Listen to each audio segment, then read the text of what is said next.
Aba, alam mo kung sino dumating ngayong gabi? 37 minutes ago, pinost ng One News at 1PH sa pati ng News 5. Sino? Si Alex Ayala. Ay, Dumating na po Yay! para lumahok sa first ever Philippine Women's Open WTA 125 sa Rizal Memorial Tennis Center. January 26 po yan hanggang 31. Nanggaling nga itong si Ayala sa 2026 Australian Open kasama ang kanyang pamilya at coach. Yes, ang sabi niya ha, yes, I will be playing next week. I hope people can support the Pinay.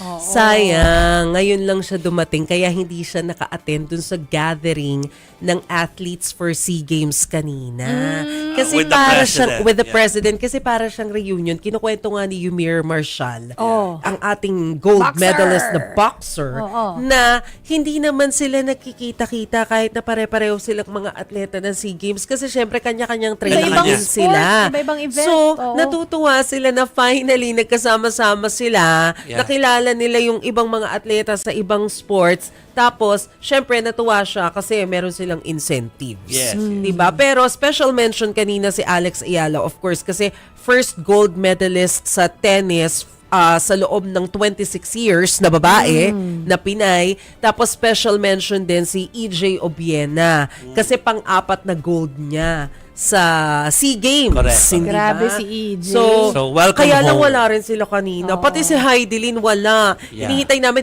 Si Heidelin yata kasi nag-start na magturo sa UP. Kaya Ay, busy ganon. na. Oo. Gusto ko pa banting kumustahin kung kamusta ang buhay ng isang profesora. Kaso, Yeah. nandun na sa UP, hindi na siya naka-attend kanina. ngayong araw daw, nag-start. So hopefully, ma-interview natin, hindi lang natin, ang mga shows natin, si Alex Ayala habang nandito siya because sa talagang pinag-uusapan ngayon